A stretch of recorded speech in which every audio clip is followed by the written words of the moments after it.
Minister, Excellencies, ladies and gentlemen, welcome to this seminar, and it's a great honor to welcome you all to the Mediterranean Dialogue Seminar. And we are celebrating the 20th anniversary, and I can not think about any better way of doing that than to have this seminar in Amman, and to meet and to talk, because the dialogue, the seminar, is important, and the more unstable and the more challenges we are seeing in the region, the more important the dialogue and the contact we are developing, the more important it becomes.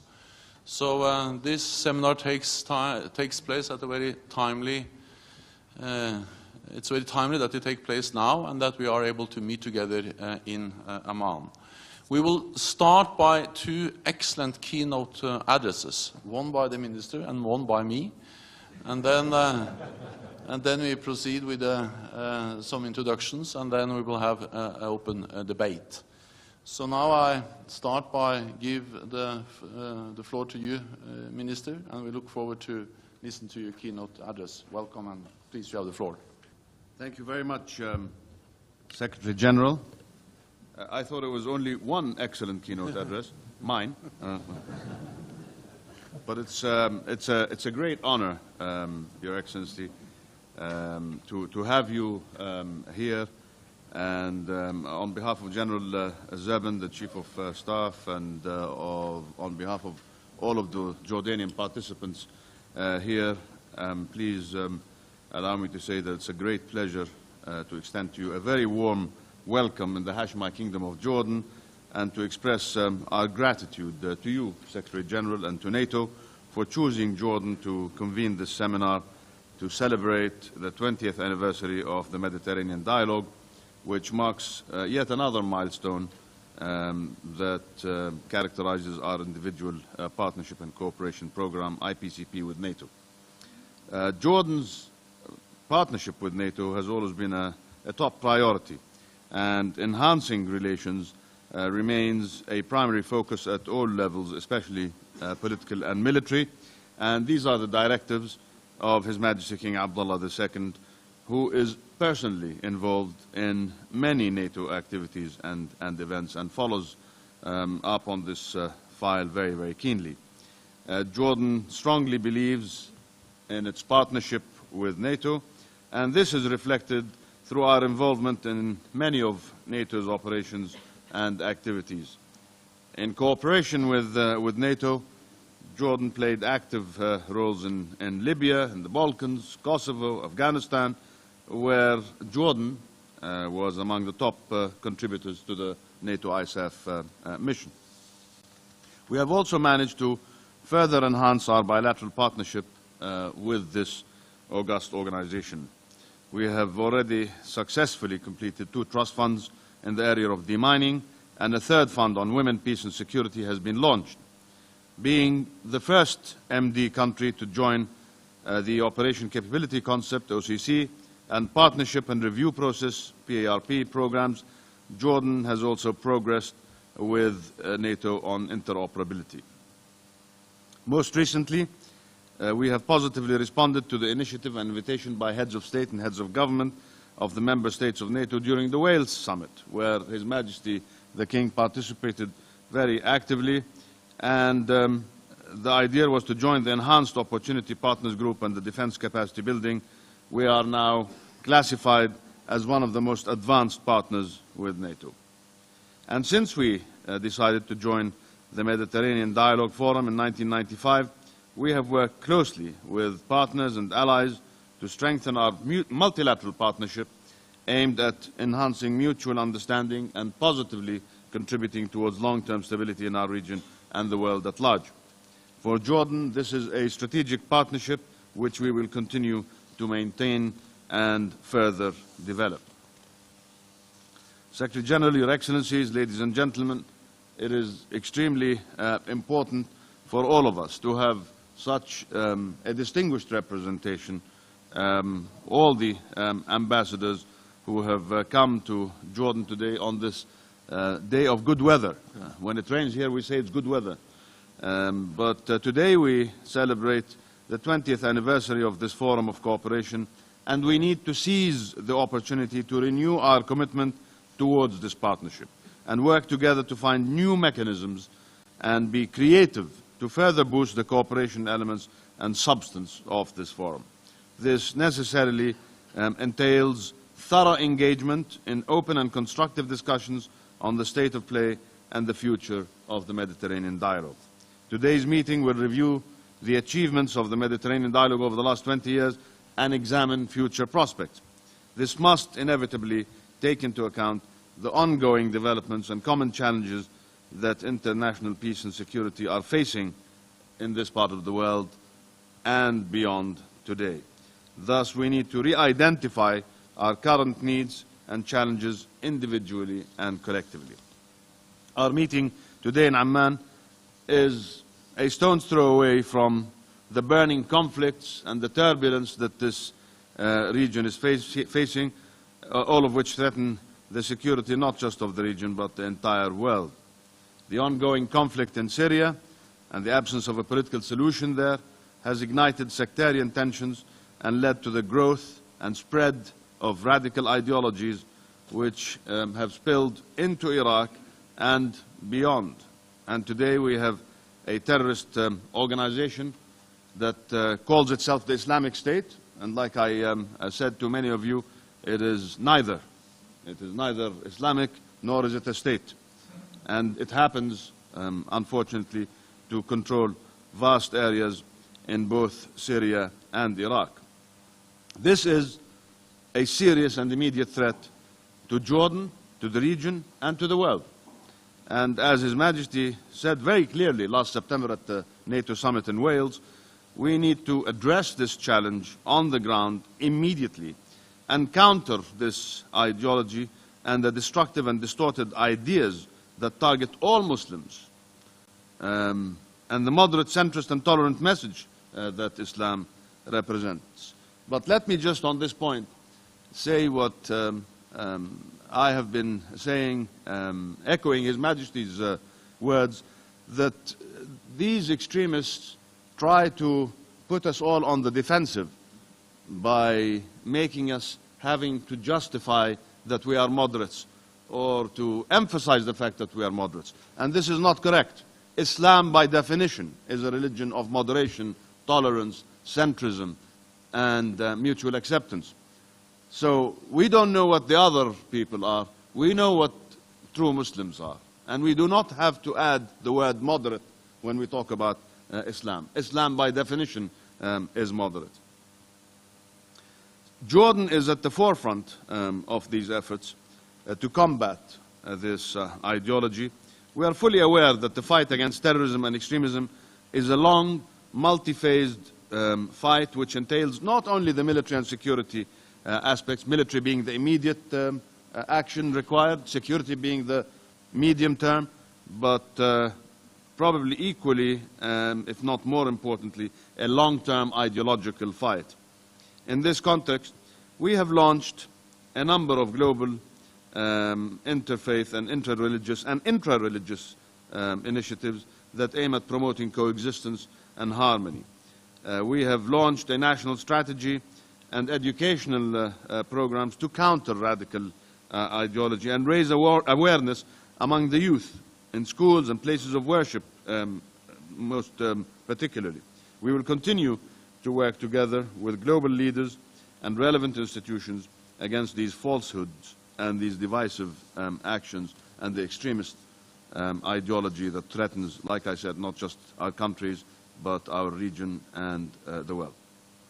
As a stable country situated in the center of a region full of these challenges, Jordan has always been at the forefront of combating terrorism because we have suffered from terrorism ourselves. And we have shouldered our moral and humanitarian responsibilities on matters that threaten regional and international security. Today, as a result of the conflict in Syria, we are hosting approximately 1.5 million Syrians on our territory, almost 21% of our population. I keep reminding all our friends that for any country, regardless of political or economic might, to accommodate 20 to 21 increase in its population over a span of 18 months is almost an impossible task. But we have done it, and we are receiving help and goodwill from many countries and international organizations, but it's way short of what's required. And I am always very, very, while appreciative on the one hand, but very clear with many of our friends around the world that if Jordan is going to continue doing this, shouldering this responsibility on behalf of the international community, then the international community has to come to Jordan's assistance, because Jordan cannot sustain this on its own. And as you expect, and as many of you know, this burden is placing an overwhelming pressure on Jordan's people, government, infrastructure, particularly with our limited resources, on top of all the other security challenges. On another front, the political vacuum in Palestinian-Israeli negotiations has proven to be detrimental to regional security and stability.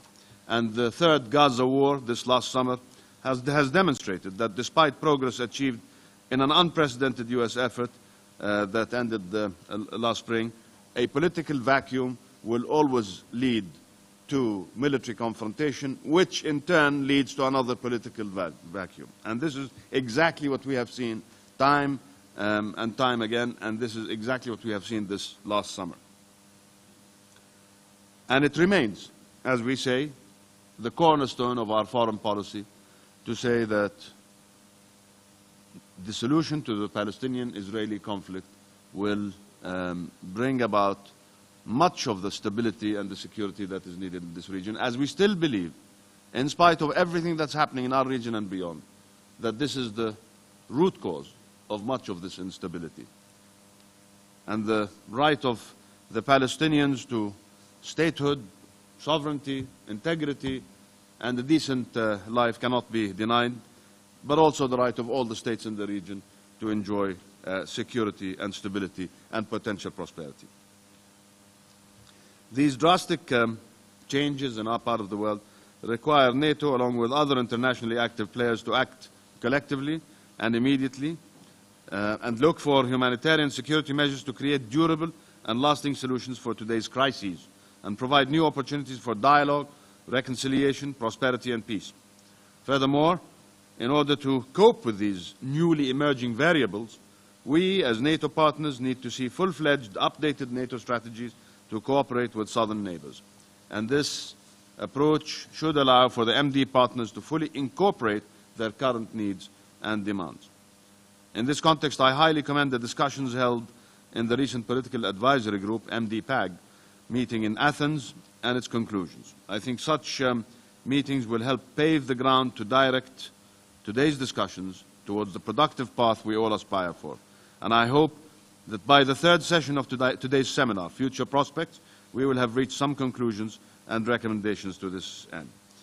Excellencies, ladies and gentlemen, again, I welcome you all in Jordan and sincerely hope that this event would serve as a perfect platform to provide an opportunity to expose the new role of NATO in the new century and the new bonds of cooperation and partnership that mark the relations between NATO and its partners. I wish this seminar all the success, Secretary General, and for your deliberations to be fruitful, to be objective-driven, and to produce the results that we all seek. Thank you very much.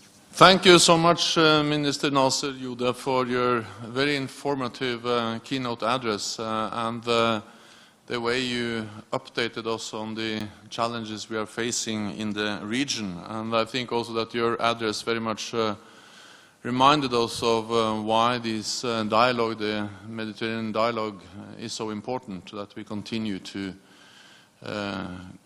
sit together and to discuss and have a dialogue on how we can meet those challenges jointly in the best way together. And we very much appreciate this opportunity to not only celebrate the 20th anniversary of our Mediterranean dialogue, but we also very much appreciate this opportunity to discuss the future of the dialogue with our 7 Mediterranean partners. And 20 years ago, NATO adapted to the post-Cold War strategic environment. We moved from a mainly defensive approach to security to a cooperative approach with a central role of partnerships. And we realized that at that time that our security is closely linked to the security and the stability in the Mediterranean and the broader Middle East region. And that prompted the launch of our Mediterranean dialogue. And 20 years later, the basic rationale for our Mediterranean dialogue still holds true. We face common challenges that cut across the Middle East, North Africa, Europe, and North America. And we realize that the best way to tackle these challenges is by working together. And since the start of the dialogue, political consultation has been one of the key elements. Indeed, this is the only forum that brings together European and North American countries, Arab nations, and Israel to discuss security matters of common interest. And that is actually what makes this forum unique. It's the participants and the broad range of countries that participate in this important dialogue. But in addition to this important multilateral dimension, we also have developed solid channels of bilateral political dialogue and practical cooperation. Through active two-way engagement, the Mediterranean dialogue has become a strong partnership tailored to security needs of each participating state. We have concluded tailor-made individual partnership and cooperation programs with each of our 7 Mediterranean partners, including Algeria, just this year. And I also wish to highlight the trust fund projects that we have developed with several of our partners. This includes a recent project with Jordan, which focuses on recruitment and retention of women in the Jordan Armed Forces. The project is co-led by the Czech Republic and Norway. So in a nutshell, our relations have steadily deepened over the past 20 years. And we have seen a real culture of cooperation developing between our nations. With the rise of the terrorist organization ISIL and the spread of violence and hatred throughout North Africa and the Middle East, the synergy between us is more necessary than ever. At our NATO summit in Wales in September, heads of state and government reaffirmed their commitment to the Mediterranean dialogue and to the principles upon which it is built.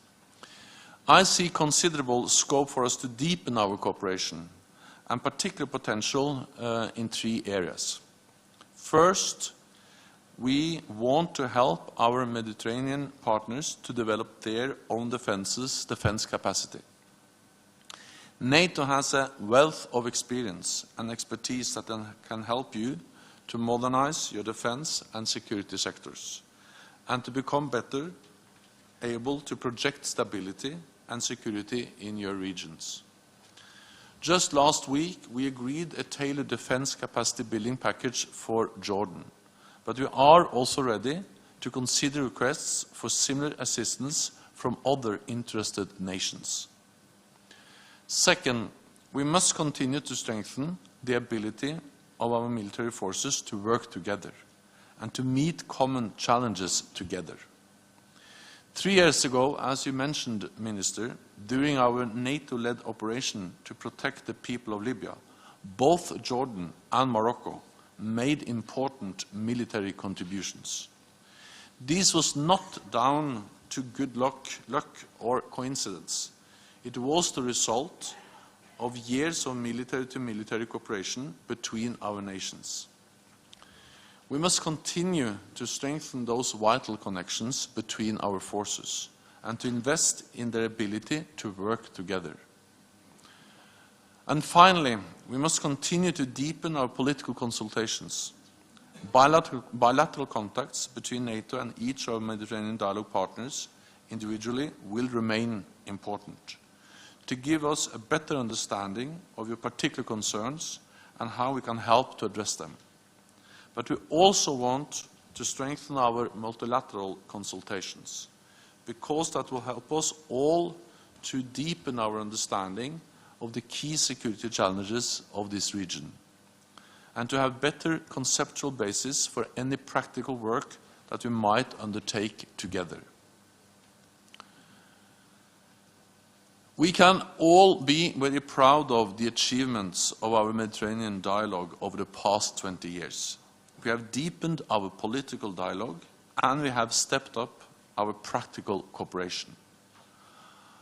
Our nations may be more interconnected than ever before, but we are also much more vulnerable to multidimensional and transnational risks and threats. And that means we cannot be complacent. We need to build on our achievements and work even closer together in the future to deliver greater stability to our nations and our populations. I'm really confident that our seminar today will help us move in the right direction. Thank you for your attention.